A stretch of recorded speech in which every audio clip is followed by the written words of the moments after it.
vez la luz.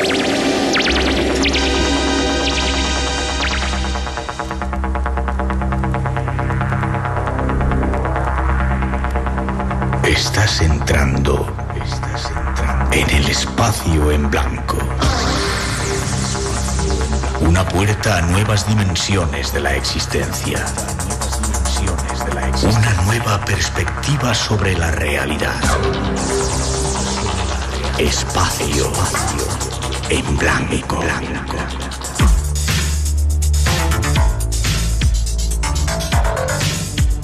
Una producción escrita y dirigida por Miguel Blanco.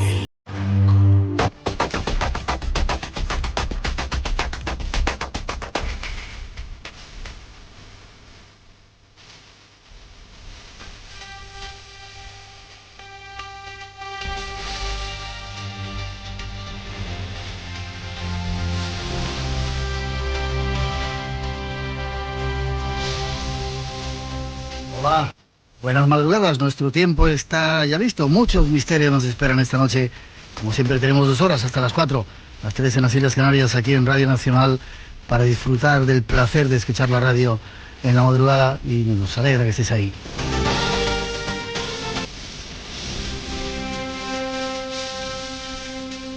Algo que ya comenzamos en directo, como son las 2:07, la 1:07 en las Islas Canarias, con los saludos y la cordial bienvenida a nombre de todo el equipo que esta noche se encarga de realizar el programa. Olga Martínez, Vicente Fuentes, Rosa Rodríguez, Natalia Sotillo, nuestros compañeros técnicos Mar Gasca y Rubén de Felipe, que se encargan de controlar nuestro mágico sonido, y quien nos habla, Miguel Blanco. Un placer poder estar ahí, aquí, compartiendo este tiempo en la noche, aquí en el Espacio en Blanco.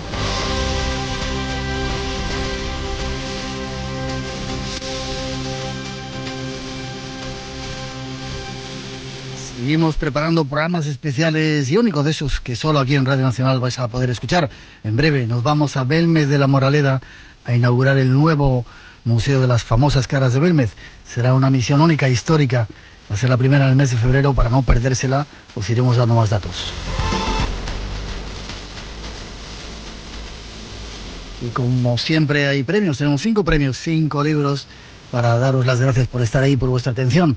El teléfono, llamada gratuita 900-137-137, el email espacioenblanco@rtv.es, y nuestros 2 muros de Facebook, no sé si son 3 ya por ahí, entráis y buscáis el Espacio en Blanco. Los saludos para todos los que estáis, un placer.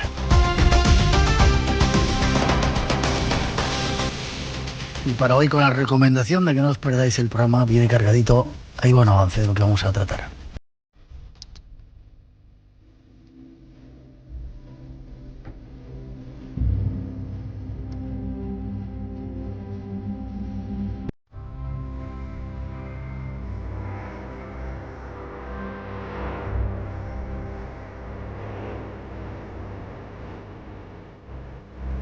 La historia que conocemos ha sido forjada por individuos de los que apenas disponemos datos.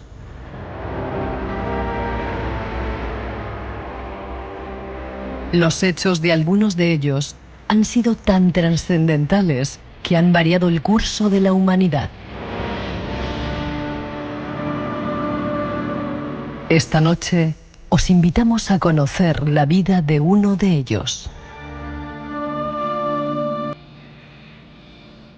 Un solo hombre que fue capaz de cambiar el destino de millones de seres, de darles la libertad. Será un nuevo paseo por el pasado para comprender mejor nuestro futuro. Habrá más, un viaje hacia los secretos de Internet. El espacio en blanco se abre de nuevo hacia el infinito y ya veréis cuántas sorpresas nos depara esta noche. Como siempre, eres nuestro invitado especial y todo lo que hemos preparado está ya listo para ti. Bienvenido.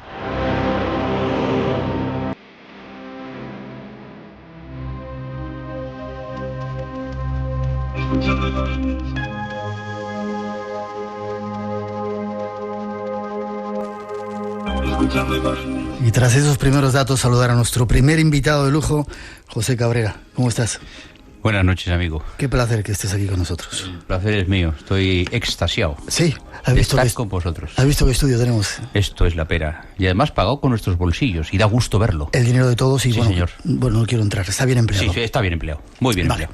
Déjame que te presente un poquito, porque anda que la lista es larga. Doctor en medicina, especialista en psiquiatría, especialista en medicina legal, diplomado en criminología y en salud pública. Ha sido médico de sanidad militar del Ministerio de Defensa, médico del Registro Civil del Ministerio de Justicia, médico forense. Salto un poquito. Desde el punto de vista de la psiquiatría, ha sido psiquiatra militar, psiquiatra penitenciario, psiquiatra forense de investigación, psiquiatra clínico. Has sido jefe de un montón de lugares. En Madrid, jefe de servicio de psiquiatría del Hospital Militar, Valladolid, director general de la Agencia Antidroga de la Comunidad de Madrid, representante en España en misiones de Naciones Unidas relativas a estupefacientes. No sigas. Profesor de biofísica, bioestadística, anatomía y fisiología. Bueno, y encima tienes agotado. Ya no puedo más. No puedes más. Y encima tienes tiempo para escribir libros. Sí. Acaba de escribir, no sé si sale mañana o pasado, CSI Lincoln. ¿Cómo lo haces? Y estás en todas las televisiones, en todos los debates. ¿Cómo lo haces? Porque soy un hombre muy simple, más simple que una esponja. Es decir, yo tengo una mujer, tengo una hija que adoro, tengo 2 perros, vivo una vida tranquila y el tiempo es para utilizarlo. Quiero decir, no para perderlo. ¿Y lo utilizas bien? Sí. Solo tenemos una vida. Y hay que aprovecharla a tope. Tú también la aprovechas bien, ¿eh? Cuidado, no nos equivoquemos. Lo utilizas muy bien. Déjame que te pregunte una cosita. ¿Los muertos hablan? Quiero en ese aspecto de forense. Sí. Hablan y dicen muchas cosas. Sí. Sí, pero muchas. Lo que ocurre es que hay que saber escucharlas. Y no todo el mundo que mira sabe observar. Ya. Mirar es fácil. Observar es más difícil. Hay veces que tenemos ojos pero no vemos, ¿verdad? Efectivamente, o oídos y no oímos. Entonces, para el forense la observación es la clave. Ya. Por eso siempre quise ser forense. ¿Sí? Porque la observación es fundamental. ¿Y no te dio un poco de yuyu la primera vez que te pusiste delante de un cadáver? La primera vez sí. ¿Recuerdas cuándo fue? Pues me acuerdo cuando fue en un pueblo perdido de Zamora, a orillas de Portugal. Un fallecido porque había ido a ese pueblo porque había un curandero. El curandero, por supuesto, no le cura. El hombre se muere y el médico no certifica. Y ¿No certifica la muerte? Claro, lógicamente cuando vas a un curandero y tal, el médico del pueblo no tiene nada que ver en esa historia. El curandero no te cura, te mueres porque tenía un cáncer terminal y entonces al final tiene que ir la comisión judicial. Yo era el forense y bueno, aquello fue muy interesante. Vamos, me acuerdo que había un guardia civil a mi lado, un capitán de la Guardia Civil, que se cayó al suelo. Yo no me caí de milagro, pero vamos, era el forense. Debe ser tremendo eso. Tremendo, sí. ¿Y de verdad sacáis tantas pistas como la película, los CSI diferentes? No es cierto eso. No es cierto. Es decir, lo de Hollywood es un bluff. Lo que ocurre es que parcialmente sí. Es decir, pues claro que hay cosas que se ven. Es decir, si murió en el incendio, si murió antes de que el incendio empezara, qué venenos hay, por dónde entró la bala. Esas cosas sí. Ahora, tanto como para coger un pelo y decir de que murió, pues no. Ya. Pero bueno, en las películas de televisión de Hollywood todo es Lo posible. que pasa es que ahora, afortunadamente para los delincuentes se les ha puesto más difícil. Mucho. Antes que no había cámaras, no había ADN, no había huellas dactilares, pero ahora el que la hace... La paga. La paga, en el ¿no? 98% de casos se resuelven por la Policía Nacional Española, seguro, siempre. Ya, son muy buenos los nuestros. Muy buenos. La policía no es tonta, es un refrán que decimos siempre, la policía no es tonta y es cierto. Y la nuestra mucho mejor. Pero mucho mejor, es la policía mejor del mundo. Lo que ocurre es que, claro, como Sherlock Holmes y tal, parece que es con Lanyard, ni mucho menos. La Ya. policía española es magnífica. Y otra pregunta que te quería, lo vamos a ver a lo largo del programa. Hay gente que es mala, que nace mala. Es decir, la maldad existe dentro del ser humano. La maldad existe, estoy convencido. No estoy tan seguro de que nazca el ser humano malo, pero que hay gente mala, sí, porque yo he estado con ellos. ¿Algún ejemplo? Delincuentes convictos, por ejemplo, en prisión, que han matado a gente, y cuando hablas con ellos cara a cara, preguntas por qué, te dicen porque me miró mal. Y no hay ninguna patología psiquiátrica, simplemente una ausencia de sentimiento, de afectividad. Es el depredador. Ese existe. Afortunadamente es muy poco el sujeto, muy pocos los sujetos que son así. Hay mucha más bondad en el ser humano. Sin comparación. Lo que pasa es que no sale en las noticias. La noticia es el malo, el malvado. Pero sí, el mal. Hay gente mala. De nacimiento no. Cuando tú tienes un bebé en brazos, ese bebé por sí mismo es bueno. Porque la bondad es lo que más empuja. Sin embargo, los niños son bastante duros, malignos entre ellos cuando empiezan a tener... se socializan, ¿eh? Sí. Freud decía que los niños eran polimorfos perversos. Es decir, tenían muchas formas y además eran malos. Es decir, en la clase los vemos, el niño pequeño que tortura al otro y tal. Sí, en cierta medida, pero bueno, el niño es un niño. Bueno, quedémonos con la parte positiva del ser humano. 2:15, 1:15 las Islas Canarias. Este señor, que además es tantas cosas, está en tantos sitios, y que teníamos ganas de que estuviera aquí, ha escrito un libro que se llama C.S. Lincoln, que es un poco... Tenemos 3 libros para sortear entre la gente que esta noche quiera participar. 900, 137, 137, de este personaje vamos a hablar. Un bombardeo desde la flota más grande que ha reunido la Armada. 100 proyectiles por minuto, hasta que se rindan. ¡Santo Dios! Señor Lincoln, los odio a todos. Los odio. Soy un hombre con prejuicios. El Congreso no debe declarar iguales a aquellos que Dios ha creado desiguales. ¿Quieres que la Cámara apruebe la enmienda que aboliría la esclavitud? Nadie es tan querido como tú por el pueblo. No malgastes ese poder. Y el 1 de febrero que viene tengo intención de firmar la 13ª enmienda. Una contienda como esta es una lucha a muerte. Esos hombres del sur van a venir a negociar la paz. La abolición de la esclavitud determina el destino no solo de los millones que hoy viven sometidos, también de los futuros millones que nacerán. Decida, la enmienda o la paz confederada. No puede tener ambas cosas. La esclavitud, señor, ha acabado. Es cierto que acabó la esclavitud con este personaje, con Abraham Lincoln, que aquí en España no sé, bueno, en España, yo creo que en Europa no se sabe mucho de él, aunque para los americanos es un ídolo, supongo, ¿no? Sí, bueno, la pregunta es muy clara. Legalmente acabó, en la realidad no. Yeah. Sigue habiendo esclavos en el mundo, en distintas partes de ese mundo, pero Lincoln fue un antes y un después, en la concepción de la otra raza, la raza extraña. Déjame que lea una frase que tú pones en tu libro. Decía Lincoln: todos los hombres nacen iguales, pero es la última vez que lo son. Sí, qué categórico, ¿no? Es que lo dice todo.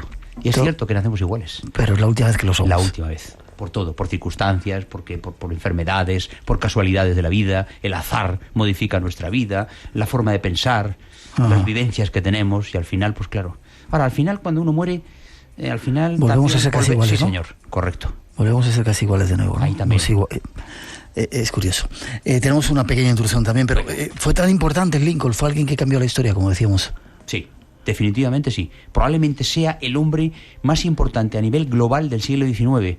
Digo como político. Luego hay científicos, hay pensadores, pero como político fue un hombre de antes y un después. En Europa, cuando ocurrió esto, los periódicos estallaron. Quiero decir que fue una conmoción. Recordemos que la esclavitud son cientos y cientos de años y millones de muertos en la esclavitud, ¿eh? España era un país que exportaba esclavos, Portugal, todos los países europeos exportaban esclavos, eran mercancía. 40 millones, decíamos, bueno, 60 millones de africanos que salieron de ahí hacia América y esos lugares, qué increíble. Increíble, o sea, es una atrocidad lo que el ser humano es capaz de hacer, y Lincoln la cambió. Con subterfugios políticos, porque tuvo que bregar mucho, ¿eh? Era un político profesional. Quiero decir esto claramente, era un hombre que sabía lo que quería hacer, pero con moral. Es decir, no era una cosa al albur. Con moral, has dicho. Muy importante. Vale, ¿y dónde has sacado tantos datos para hacer este...? Tú dices que es una guía este libro. Es una guía. Es como ir a Bruselas y coger una guía pequeña. Es decir, yo odio los libros gordos porque primero me aburren. O sea, yo leí Guerra y Paz y fue el más gordo que leí en mi vida, pero así lo digo sinceramente. Y El Quijote y punto pelota. Es un libro pequeño que sale de haber leído muchas biografías y los documentos que hay en el Museo Lincoln, que están colgados en la web. Son cientos y cientos y cientos de documentos donde están cartas, manuscritos, la autopsia de Lincoln. Todo eso es de donde nace el libro, yo no me lo he inventado. Ya. ¿Y por qué este personaje? ¿Te llamaba la atención o...? Sí. Me llamaba ¿Hiciste un también sobre Marilyn, C.S.I. Marilyn? Y empecé con C.S.I. Jesucristo. Jesucristo, sí. Correcto. Después Marilyn, que es un personaje que siempre me gustó mucho, y Lincoln. Empecé hace 1 año y medio con esta historia y me dijeron, oye, ¿que sabes que Spielberg lleva pensando en hacer una película? Y dije, hombre, pues vamos a intentar coincidir el libro con el estreno en España. Y efectivamente, lo he retrasado hasta el estreno, porque se estrenaba hoy. Correcto. Ayer. Hoy. Ayer, hoy es sábado ya. Bueno, yo vengo ahora de verla. Sí, ¿te ha gustado? ¿Te ha gustado? Me ha gustado, pero es una película para minorías, lo quiero decir aquí, en los micrófonos de Radio Nacional. Es una película intimista, hecha para entender cómo el pueblo americano encuentra en la democracia la fuerza moral para sobrevivir. Ya. Bueno, pues ese personaje, independientemente de que la película se estrene, que será una pasada de Steven Spielberg, vamos a tratar de daros algunos datos muy curiosos sobre este personaje que seguro, al menos yo desconocía, ya veréis.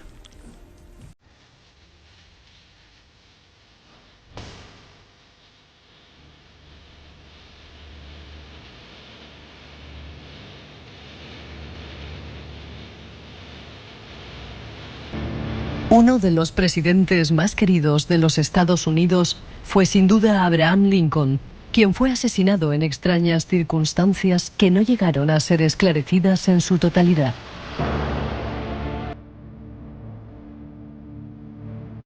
Abraham Lincoln fue el presidente número 16 de los Estados Unidos durante los años 1860 hasta 1865, representando al Partido Republicano.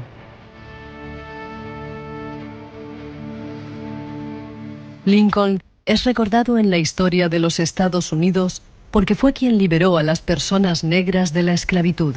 Tuvo que enfrentar la guerra civil y buscó la unión de un país que se mantenía dividido por los intereses de las dos regiones más poderosas y dominantes de su país en esos años. Lincoln era visto como un salvador y el pueblo tenía muchas esperanzas en su presidente.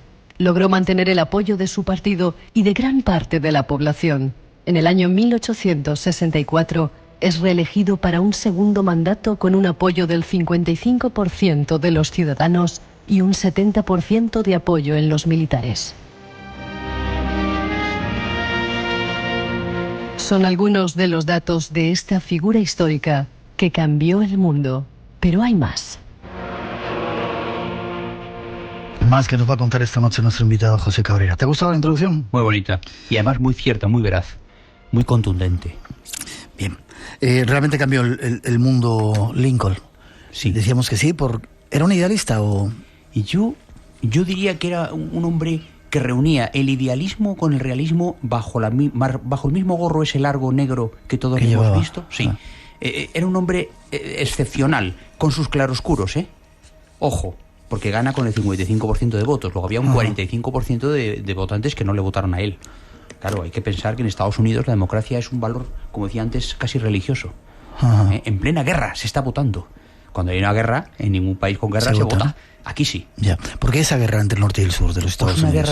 Es una guerra en la que hay dos ideologías diferentes. El sur era más bien de tipo, era un cristianismo católico más bien, el norte era un cristianismo protestante, el sur era agrícola, sofisticado, el norte era más industrial, y en el sur la esclavitud era algo natural. Recordemos que en aquellos tiempos era natural tener esclavos, era algo, ahora es incomprensible, pero entonces sí, el norte no concebía eso. Y al final tenían que chocar, no había más remedio. Tenían que chocar, o sea, eran dos concepciones de la vida completamente diferentes. Ya. ¿Cómo surge Lincoln en toda esa historia, en todo este follón, en todo ese momento histórico? Lincoln surge de una familia de Kentucky que se va haciendo poco a poco. Lincoln es un sujeto que primero trabaja manualmente, después se hace abogado, como abogado triunfa, es un buen abogado, y cuando ha triunfado dice, algo tengo que hacer en la vida que sea más útil para mucha gente, porque un abogado defiende a uno o a dos, pero un político defiende a millones, y entonces se mete en un partido que luego desaparece y se convierte en republicano, porque claro, todo esto habría que explicar cómo se transmutan los partidos en Estados Unidos. La gente desde Europa no entiende no entiende. La política americana es una política mucho más profesional que la europea, sin duda. Lleva solo 300 años, pero nos dan sopas con ondas. Ya. Entonces, sin embargo, solo hay dos partidos. Sí, porque aglutinan, es decir, pero no hay esa disciplina de voto, por ejemplo. Es decir, aquí tienes que votar. Si estás en un partido, lo que te dice el partido, allí no. Por ejemplo, un demócrata puede votar en contra de su propio partido por convicción personal. Y eso, igual que lo de las armas, que no lo entendemos, lo llevan implícito, lo llevan en los genes. Fue el primer presidente republicano, estoy viendo aquí. El primer presidente republicano. Que, por cierto, en aquellos tiempos, hoy los republicanos los asociamos, digamos, a los retrógrados, a los que son más conservadores, los demócratas, tal. Entonces fueron los republicanos los que abolieron la esclavitud. Los más avanzados, ¿no? Sí, claro.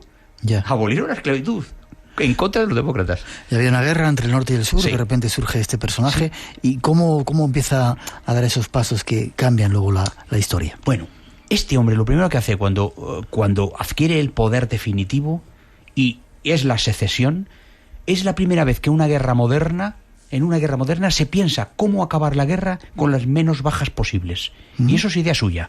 Es decir, tenemos que hacer la guerra, no hay más remedio, pero tiene que costar los menos muertos posibles.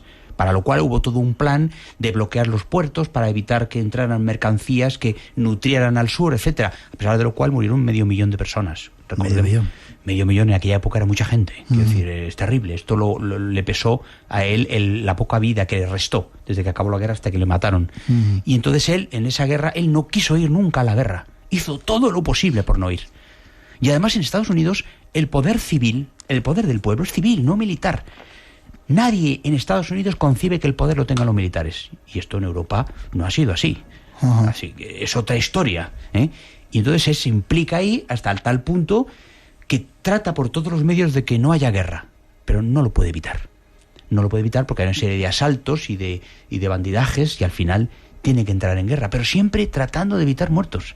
Y nadie que va a la guerra hace un plan para evitar muertos. Qué curioso. Sí, muy curioso. ¿Su familia de dónde venía? ¿Del campo? Sí, era gente rural, era gente que trabajaba el campo, que tenían empresas de madera, que tenían ganado, es decir, no era un hombre que viniese de una familia superculta, el padre era un hombre religioso, él nunca se definió de un tipo de religión u otro, siempre habló de Dios como hay que creer en Dios, etcétera, igual que, como ya veremos, pues tampoco fue masón, como algunos dicen. Te iba a preguntar por ello. Claro, correcto. Es decir, él nunca se definió en ningún tipo de secta, partido, grupo religioso, pero defendió por encima de todo que había un Dios y que había una moral, y esa moral era seguir unos mandatos divinos. Ya.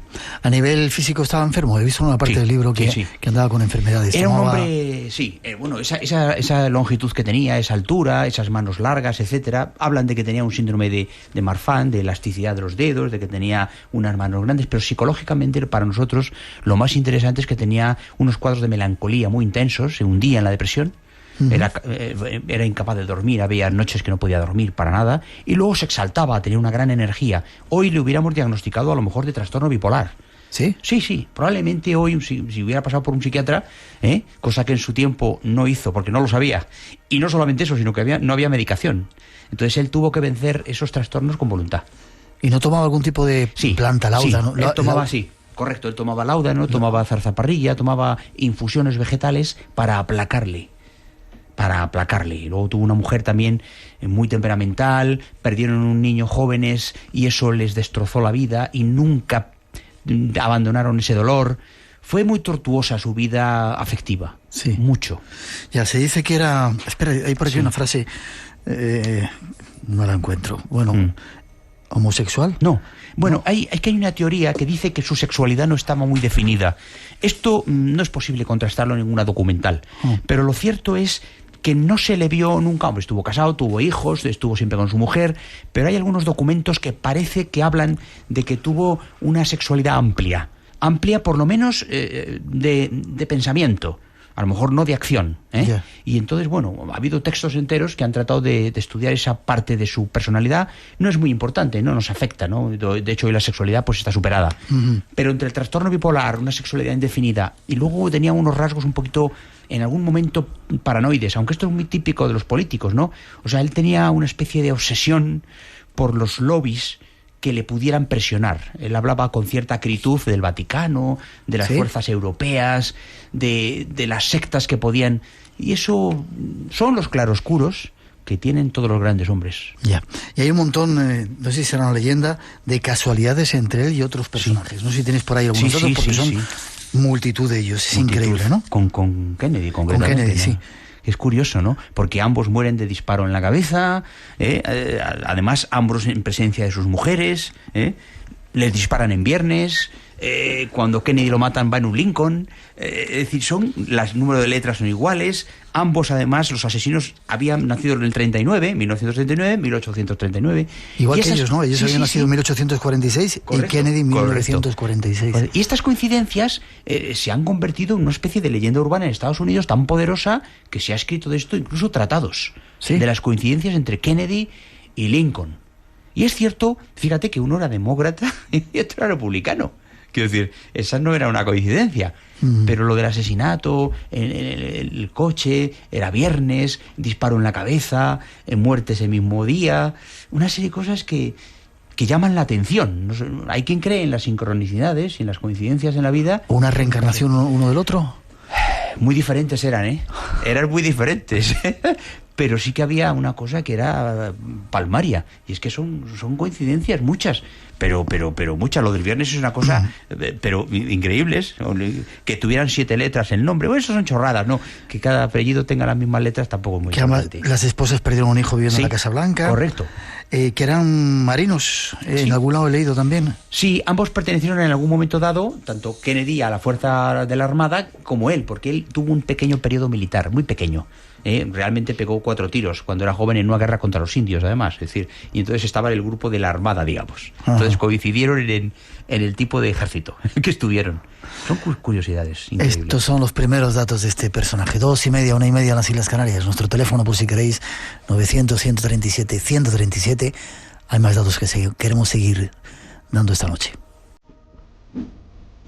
¿Qué os parece si lo primero que hacemos es saltear en aceite? Comer y cantar con María Torres. Este fin de semana, pizza casera de verduras sin mejillones. Y añadimos a esos tomates 1 o 2 pimientos rojos asados. Y arroz caldoso con calçots o cebolletas y navajas. Parte del caldo de los caracoles o todo. Los fines de semana a la 1 de la tarde. Para la base del arroz. Comer y cantar en Radio Nacional. Un arroz magnífico, te lo aseguro.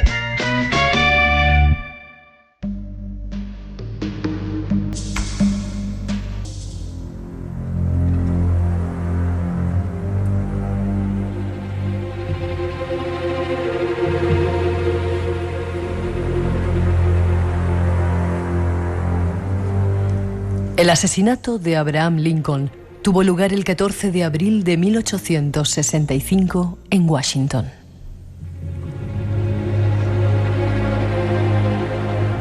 Su misterioso asesinato se llevó a cabo mientras Lincoln y su esposa asistían a una función teatral. Inesperadamente, un actor llamado John Wilkes Booth atacó al presidente disparándole en la cabeza.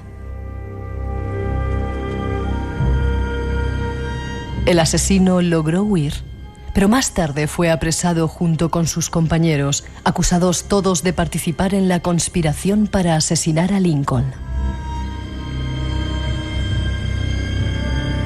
El presidente falleció tras una penosa agonía que se prolongó por 10 horas, siendo atendido por un médico que se encontraba presente en el teatro al momento del atentado. El cortejo fúnebre es uno de los más recordados de la historia, porque su cuerpo fue llevado en un recorrido por varios estados, donde cientos de ciudadanos tuvieron la oportunidad de despedir al presidente que muchos consideraron como el salvador de los Estados Unidos. La conspiración para asesinarlo fue organizada por sus oponentes del sur, quienes se mostraban disconformes con la política aplicada por el gobierno de Lincoln. Otra teoría señala al general Grant como sospechoso de conspirar contra el presidente. Con Grant venía sosteniendo algunas reuniones y fue su opositor en las últimas elecciones, perdiendo ante Lincoln. Misteriosamente, el día del asesinato, el presidente lo invitó al teatro, pero este rechazó la invitación. ¿Sabía Grant que ese día sería asesinado el presidente?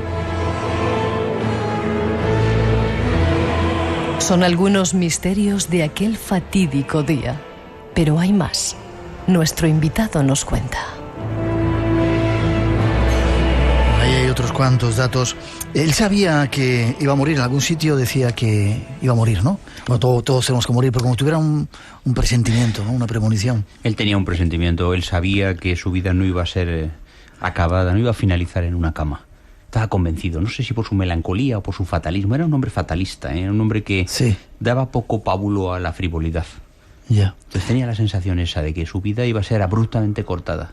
¿Y el escenario del crimen cuál fue? Vamos a entrar un poco en el plan forense. Pues fue el Teatro Ford, que es un teatro pequeño, bueno, para aquella época ya cabía gente, cabían casi 1000 y pico personas, casi 2000. El Teatro Ford hoy es un museo, por supuesto, etcétera, y había un palco que era el palco para el presidente. Entonces esa noche había una obra de teatro, iba mucho al teatro porque era la única distracción que tenía junto con su mujer, invitados, hijo, etcétera. etcétera, y ahí estaba. Él va con su guardaespaldas. No era un hombre particularmente vigilado, o sea, no tenía 17 guardaespaldas como ahora, ¿eh? Sí, eso lo he dicho en algún sitio, que no había muchos guardaespaldas de su lado, ¿no? Uno o dos. Y de hecho, ese día, el guardaespaldas, casualmente en ese momento, se había ido al bar a tomar algo.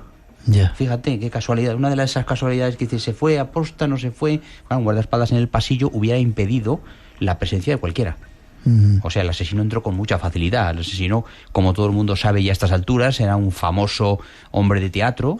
Actor, correcto, que además tenía mucho dinero, porque había ganado mucho dinero haciendo obra de teatro, conocido, surista empedernido, un hombre muy radical y con mucho odio a toda la causa del norte, y que estaba convencido de que era casi mesiánico. Él quería solucionar el fracaso del sur matando al presidente en un gran complot que ya se ha mencionado. Ya, había eso, no solamente estaba él, había mucha gente más detrás, había ¿no? toda una infraestructura que además quería descabezar al gobierno entero. Quiero decir, se atentó contra él mientras que se atentaba contra el secretario, contra el ministro de Defensa. O sea, hubo varios atentados ese mismo día. ¿Sí? Sí, claro. Es decir, no solamente se le disparó en la cabeza, sino que ese mismo día se atentó contra el vicepresidente, contra un alto funcionario que era un ministro, de tal manera que se pretendía descabezar la cúpula del norte. Eso era lo que pretendía el complot. Un complot de varias personas que, como ya todo el mundo sabe, luego fueron juzgadas, ahorcadas. William Booth murió a tiros, quiero decir, murió en un enfrentamiento, él no iba a ir a juicio, y todas esas personas fueron ahorcadas, incluida una mujer, la famosa Madame Surratt, que era la dueña de la casa donde se reunían los conspiradores. Hace poco también hubo una película sobre esta mujer, no sé si os acordáis. ¿No? Sí, una película en el cine que llevó Hollywood al cine, que se titula así, algo así como Conspiración, que es toda la historia de la mujer, la primera mujer que se cuelga en un complot por matar a un presidente. Ya. Y Grant, este personaje que no fue al teatro cuando había sido invitado por el presidente. Se ha hablado mucho de eso. En realidad, Grant se jugó la vida miles de veces en el campo de batalla. Por lo tanto, cuesta pensar que él pudiera estar detrás del complot. Pero es cierto que en aquella época el tema de la esclavitud, de la igualdad de todos los hombres, era un tema que estaba poco claro. Muy poco claro. Y de hecho Grant era un competidor político. Lo que ocurre que en la guerra Grant tiene que optar por luchar. Pero no pega, aunque hay una teoría que defiende esto, no pega que él, después de haberse jugado la vida en el campo de batalla miles de veces, estuviera detrás de. Ya. Más bien que fue una casualidad que no estaba en el teatro ese día. Complot de los sureños para terminar con el presidente. Eso es la gran teoría, es decir, pero luego contra esa teoría también hay un documento que firman todos los generales sureños diciendo que ellos no tienen nada que ver con ese asesinato, porque ese asesinato sienta mal a todo el mundo, ¿eh? ¿Sí? Sí, no solo en el norte, sino también en el sur, porque en el sur deseaban la paz a toda costa. Sabían que iban a pagar un precio alto, pero deseaban la paz, porque no se puede estar en guerra más de 4 años. Es brutal. Entonces, ahí hubo mucha historia, ¿eh? Se habló de un complot también en el que había jesuitas, que había representantes de Europa. Es decir, lo que pasa es que las teorías de conspiración son fáciles, ¿no?, de llevar a las mesas, y luego al final quien aprieta el gatillo es un tío que sabe lo que hace. Perfectamente. Él sabía, Sí. te iba a preguntar ahora sobre el asesino. Sí. ¿Sabía lo que hacía? Perfectamente, que si no era un radical, era un extremista, era un talibán entre comillas, pero no era un loco. No era un loco. No. De loco nada. Un hombre que había triunfado en la escena, era un hombre que conocía perfectamente su vida, lo que él quería y lo que él iba a hacer. Y lo tenía súper planeado, súper premeditado. Ya Bien. El plan ese le falló unos meses antes. ¿Lo hubiera pretendido asesinar antes? Sí. En un camino, pero al final el presidente no fue por ese camino y entonces tuvieron que desmontar el planning. En aquella época era muy corriente, por cierto, que el presidente de Estados Unidos fuera por la calle con un guardaespaldas nada más y punto pelota, pero andando por la calle, no como ahora que son 17 coches, 3 motoristas y un helicóptero. Y las calles cortadas para que pasen. Nada, efectivamente, en aquella época iba a un bar o iba a un hospital a ver a alguien, iba él. Y él iba por la calle andando o iba en la calesa. Por lo tanto, era fácil atentar contra el presidente. Ya. Le salió mal a la primera, pero la segunda lo consiguió. Lo consiguió, y famosa historia del disparo, cómo consigue entrar en la ESA, le pega un disparo con la famosa Derringer, una pistola muy pequeñita que se usaba, ¿no? Sí, una pistola que había que apuntar a 10 centímetros, si no se acertaba. Era una pistola pequeña de avancarga es que se mete la bolita de plomo por la boca de la pistola, o sea, no como ahora, una bolita de plomo bastante gordita, como una canica, y esa pistola pues le disparó por el occipital, la bala quedó alojada dentro. ¿Sí? ¿En la cabeza? Sí, quedó dentro, justo encima de la órbita del ojo izquierdo, y cuando le hacen la autopsia no encontraban la bala hasta que cuando el médico extrae el cerebro se cae la bala al suelo con un ruido clink, clink, clink y se descubre el proyectil.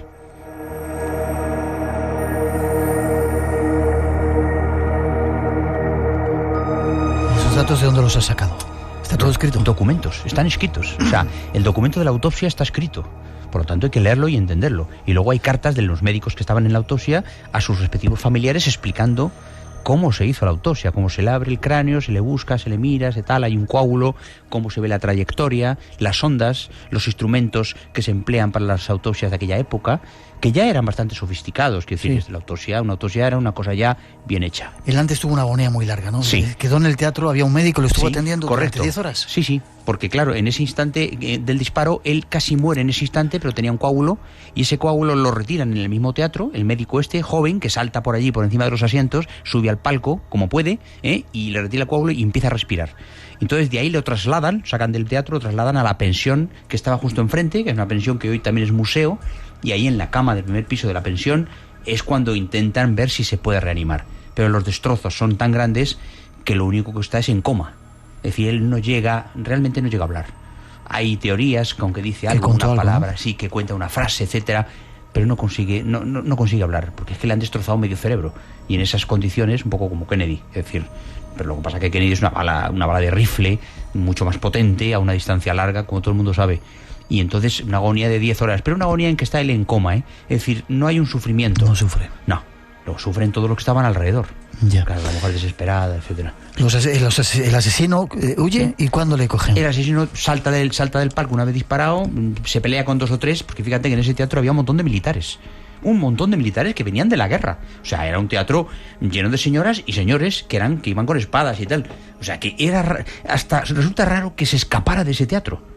Pero claro, era muy hábil, era un tío corpulento, fuerte, salta del palco, se rompe un peroné. Peroné es un hueso pequeño que tenemos en la pierna, no es la tibia, consigue cojeando salir del teatro, monta a caballo y se escapa.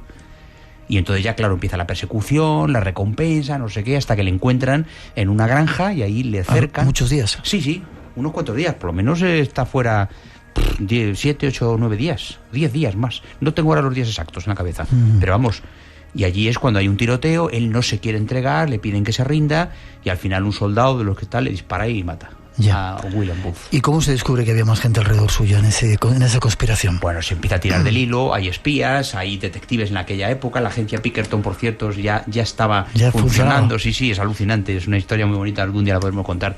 Y entonces empieza a investigar, se habla con uno, se habla con otro, salen confidentes que cuentan cosas, se detiene a Madame Surratt, que era la dueña de la pensión donde se reunía el complot, y de ahí empiezas a tirar del hilo, y entonces aparece uno, detienen a varios de los que iban a atentar a otros de la cabeza, del staff del gobierno, y al final pues las declaraciones van cantando.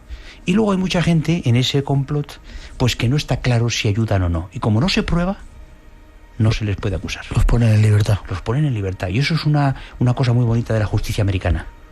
Si no se prueba, la inocencia de un hombre está por encima de todo. Ya. Hay muchos metidos en la cárcel que dicen que luego se comprueba que no han hecho nada, ¿no? Algunos de ellos españoles. Bueno, en Estados Unidos hay ahora 2 millones de presos en la cárcel. 2 millones de presos. Hoy, en Estados Unidos. Ya. No sé cuántos habrá en España. No, en España te lo digo yo, 73.000. Ah, lo sabes tú, 73.000. Claro, pero es que Estados Unidos es un país de 300 millones de habitantes. Ya. Pero es el país con más presos en la cárcel, salvo, que yo sepa, China o Corea Popular, con la Corea del Norte. Pero es que 2 millones de presos es una barbaridad. Sí, es una barbaridad. Sí, bestial. ¿El magnicidio está más castigado que el homicidio? Sí, en general sí, porque no solo se atenta contra un ser humano, que ya es lo máximo, sino que se atenta contra el representante del pueblo. Entonces, por esa razón, los magnicidios siempre han sido particularmente perseguidos. Es decir, que cuando tú atentas contra el representante del pueblo, es decir, el jefe, el director, el presidente, primer ministro, rey, etcétera, el magnicidio se persigue con particular virulencia, porque claro, nadie querría ser presidente de ningún gobierno si hay 50 tíos que quieren matarte. Ya. Entonces, en todos los códigos penales del mundo está muy perseguido. Vale. Fallece, lo llevan para hacer la autopsia. ¿Dónde le hacen la autopsia? Le hacen la autopsia en la misma Casa Blanca, en una de las salas de la Casa Blanca. La Casa Blanca que ahora vemos es la de entonces. Lo ocurre que reconstruida, haciendo tal, en fin, ya con todas las cosas modernas, pero la misma casa, con las columnitas esas de blanco. La gente cree que esto es de hace 2 días. No, pues eso ya estaba ahí. Entonces, en una de esas salas se hace la autopsia, los médicos de los militares le hacen la autopsia. ¿Está bien descrita la autopsia? Sí, está muy bien descrita, porque en realidad ellos abren cráneo para ver la trayectoria de la bala, utilizan una sonda de Nelaton, que es una sonda metálica, para ver la trayectoria, porque es muy importante a la hora de un disparo por arma de fuego conocer la trayectoria y la distancia. Entonces se ve perfectamente que es un disparo, digamos, a quemarropa. A quemarropa significa que el cañón no toca la piel, sino que está a pocos centímetros, con lo cual hay una quemadura y luego el proyectil entra. Entonces ahí se saca el cerebro del presidente, se estudia la trayectoria. Ahí es cuando yo te contaba antes que al coger el cerebro, porque se le extrae el cerebro para verlo, se corta en pedazos para ver la trayectoria, se cae la bala al suelo, en el silencio de esa habitación. Imagínate, en el silencio de esa habitación. Esto lo cuenta el médico que lo hace, se lo cuenta su madre en una carta. Mamá, en ese instante oímos un ruido, miramos al suelo y estaba el proyectil. O sea, ese proyectil se conserva hoy en el Museo del FBI. Es un proyectil de plomo redondo, parcheado, es un plomo compacto, entonces no era como ahora. Ya lo hemos explicado antes, la balita se metía por la boca de la pistola que se usaba mucho en el póker. Es decir, la gente llevaba la pistola pequeña, pues si había alguna movida en el póker. Lo de las armas en Estados Unidos ya sabes que es un tema delicado. Damos un paso adelante, ¿te parece? Venga. 2:46, hay más datos que queremos contaros de este personaje. Incluso dicen, bueno, ahora lo decimos en esa introducción. Sí. Pero es cierto, me quito un caramelo que luego se quejan, que ando mal de la garganta siempre. Es cierto que se ha seguido viendo el espectro de Lincoln, no solamente en la Casa Blanca, sino en otros lugares, incluso en ese teatro. Eso dicen. Os voy a decir otra cosa, además, para los oyentes que están ahora escuchándonos con mucha pasión, porque estoy viendo que las líneas están aquí atacadas, las líneas telefónicas, qué barbaridad. No me imaginaba esto. Llama por tu libro. Bueno, pues te diré que en la Casa Blanca se han tomado decisiones que han afectado a millones de vidas. Luego, si hay algún sitio que de alguna manera reúne energías, estas energías que los investigadores de la parapsicología pueden demostrar, digamos, pues es la Casa Blanca. Por lo tanto, a mí no me extraña que la gente que haya dormido en la Casa Blanca haya tenido sensaciones muy cercanas a tener la percepción de que algo hay ahí, o que te sientes una presencia, etcétera. Yo más no puedo llegar porque soy un científico y la verdad, si me paso a lo mejor me echan del colegio de médicos. Entonces no te meto por ese sitio. Pero decían que Churchill lo sintió, sí, cierto. Tuvo que cambiar, y mucha otra gente incluso le vio salir, una sombra. Y que incluso ahora algunos de los trabajadores que andan por ahí, ¿no?, en esa habitación donde él estaba, andan con cuidado porque de vez en cuando ven ese gorro alargado y esa barba y esa figura. Bueno, es que es impresionante. Lánguida. Es impresionante. De hecho, en el ver la figura de piedra que hay en Washington ya impresiona. Es impresionante. Y luego, por ejemplo, para los que, por ejemplo, sean de Madrid, en el Museo de Cera hay una figura de Lincoln magnífica. Ahí donde presentaste el libro, Sí, ¿no? correcto. Bueno, pues esa figura esa es impresionante. Es como una especie de sujeto que viene de otro mundo, coño. Esa longitud, esa barba casi mormónica, digamos, esa delgadez, ¿no? Y es todo bueno. Creo que hay hasta película de Lincoln matando vampiros, ya es el colmo. Sí, es verdad. Decía que había venido a acabar con el mal. Y sí, claro. Vale, pues no te meto en ese lío, pero sí te meto. ¿Qué ocurrió después de la muerte de Lincoln? ¿Qué pasó con su cadáver? Porque esa es una historia increíble. Eso es increíble. Después de su muerte, bueno, acabada la guerra, un país desolado, 500.000 muertos, una cosa brutal, el odio que había quedado de esa muerte, deciden que Lincoln debe ser llorado por todos los Estados Unidos, la Unión entera. Y entonces preparan un tren, que es un catafalco en el tren, un tren, lo visten de negro el tren, y ese tren va a recorrer todos los Estados Unidos, casi 3.000 kilómetros, durante un mes. A 30 kilómetros por hora, que era la velocidad que llevaba. Una velocidad ínfima. El tren escoltado, con familia, con soldados, con un capitán del ejército allí, tal y cual. Ese tren es el tiempo que más es el presidente, el político que más tiempo ha tardado en ser enterrado junto a los faraones. No hay ningún otro político que haya estado un mes y menos recorriendo todo un país. Es algo alucinante. Antes de ello, ¿dónde se hicieron la capilla? La capilla ardiente se hizo primero en la Casa Blanca, después se puso delante del Congreso, digamos, se hizo allí un túmulo, se hizo todo un desfile por Washington con los soldados en el típico carro tirado por unos caballos negros, una cosa muy impresionante, todos los ejércitos formados, la gente en las calles, un silencio impresionante. Eso cuentan los documentos de la época, hasta la estación. Y en la estación ya es cuando se le meten en un tren preparado. El tren ese llevaba otro tren delante para abrir el paso, y 3.000 kilómetros de vías férreas. Iba mucha gente con él, incluso hasta un embalsamador. Sí, ¿no? señor, porque era un cadáver. En aquellos tiempos no había cámaras frigoríficas así, porque sí, había hielo, pero no era fácil. Entonces iba un embalsamador con líquidos, con sustancias químicas para ir manteniendo el cuerpo, que es una de las cosas que, bueno, más macabras, digamos, más forenses de esta historia, ¿no? El cuerpo al final se va deteriorando, un mes se va deteriorando, y esto hasta que llegas a la tumba definitiva, que no es la definitiva porque se pelean por el sitio y todo el mundo quería ser enterrado en... Lo iban a hacer en una colina, ¿no? Y empezaron una obra y de repente claro, pues la no, mujer dijo que no. La mujer dijo que no, de ninguna manera, porque él quería ser enterrado en un cementerio que ya había inaugurado él en tiempos, de forma muy emotiva, y le dijo a su mujer: yo quiero ser enterrado aquí. Entonces la mujer se negó, dijo que si eso no se hacía, ella lo diría en la prensa, y claro, ante eso, pues claro, hubo que echar marcha atrás, y entonces se montó un follón. Al final lo entierran en donde él quería, luego intentan robar el cuerpo. Cuéntame eso. Bueno, creo que llegan unos cuantos mafiosos. Bueno, sí, unos cuantos mafiosos, sujetos tal, que dicen: vamos a robar el cuerpo, de esa manera podemos chantajear a las autoridades para que liberen a no sé quién, y además pedimos un dinero. O sea, una cosa de risa. Rompen la verja, intentan robar el cuerpo Lincoln. Es una cosa...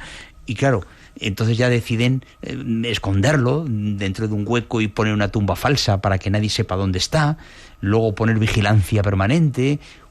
Bueno, los avatares de la tumba. O sea, Lincoln, una vez muerto, da quebraderos de cabeza tremendos.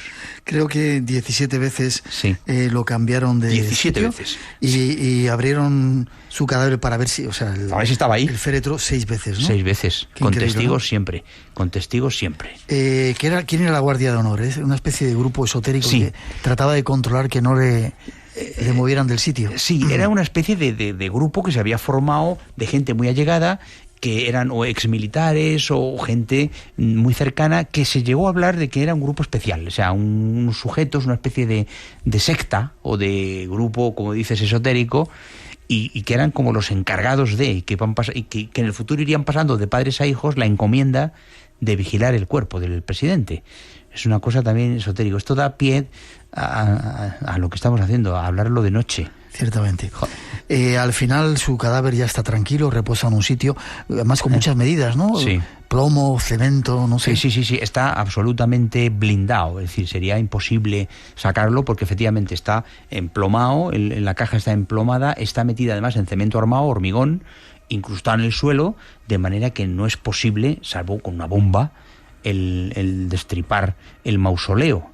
Ya. Lo cual se dice mucho de la situación mortuoria. Yo no sé si es una leyenda urbana, pero se dijo que una de las veces que se abrió el cadáver se conservaba todo bastante bien, solamente los guantes se habían consumido un poco, no tenía cejas, pero el resto estaba como... bien. Sí. Y eso se interpretó como si fuera algo muy... No, se interpretó como algo un poco esotérico, un poquito tal, pero en realidad eso era efecto de todos los líquidos y sustancias conservadoras que había estado teniendo. Es decir, cuando tú a un cuerpo lo conservas con líquidos, formol, formaldehído, sulfato de zinc, sales que en esos tiempos existían, pues el cuerpo se mantiene. Ya. Y se puede mantener muchos años, Ya. ¿Qué has aprendido tú con esta historia que has contado? Pues yo he aprendido fundamentalmente 2 cosas. Una, que la verdadera política debe ser profesional y por directrices morales, que es lo que fue para Lincoln. Profesional y por directrices morales. Sí, la verdadera política. Y 2, que hay 2 Estados Unidos. Estados Unidos de antes de Lincoln y de después. Estados Unidos maduro es el de después de Lincoln. Sí. Esas son las 2 cosas fundamentales para mí. Y la esclavitud dejó de existir gracias a este personaje. Hay otro tipo de esclavitud pagando esos sueldos que se están pagando, ¿verdad? Correcto. Yo lo de la esclavitud es muy bonito porque es una ideología fantástica, pero cuando empezó la guerra nadie habló de esclavitud, La idea de la esclavitud se convirtió a base de reuniones políticas en el motor moral para luego. Es decir, que no fue el leitmotiv de la lucha contra el sur. Ya. Se convirtió en él al final y fue lo que justificó la guerra. Pero la guerra entre el sur y el norte fue una guerra económica, una guerra de poder, una guerra de ideologías, etcétera, no solo de esclavitud. Pasa que él la elevó a la categoría de una guerra moral. Ya. Ponemos una musiquita y te despedimos.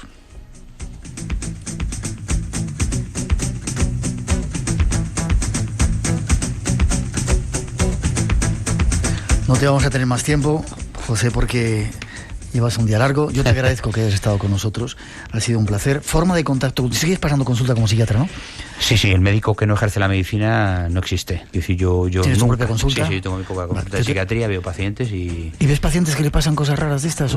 Veo pacientes, cuando la gente viene a mí, viene en situaciones muy límites, viene rebotado de muchos médicos. Además, yo me dedico a la psiquiatría forense, que siempre tengo que valorar algo ante un tribunal. Entonces la gente que viene a mi consulta muchas veces viene con problemas graves de custodia de hijos, problemas de homicidios, alguien que está en la cárcel por algo. O sea, yo hago una psiquiatría dura. No hago psiquiatría de oiga, que tengo complejo de estoy gordo. No, mire usted. No me pongo en tu... Forma de contacto. ¿Página web tienes? Pues sí, pues la típica página que tengo yo es www, como todo el mundo sabe, y josecabreraforneiro.es. josecabreraforneiro.es. Pues ha sido un placer. No, el placer es mío y aquí otra vez me tendréis en cuanto queráis. Espero que vuelvas. Seguro. Gracias. Un abrazo fuerte. Gracias, igual te digo. A vosotros.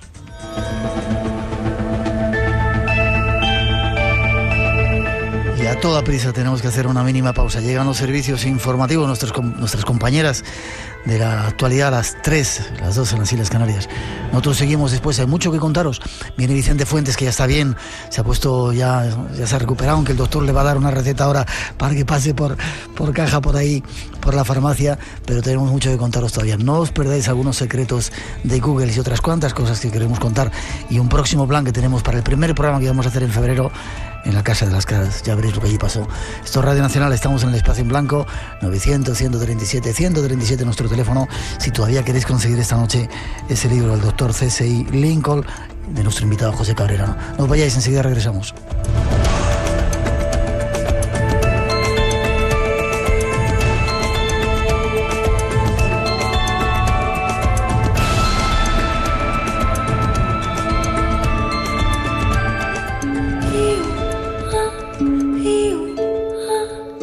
Espacio en Blanco. Mucho más de lo que puedas imaginar con Miguel Blanco.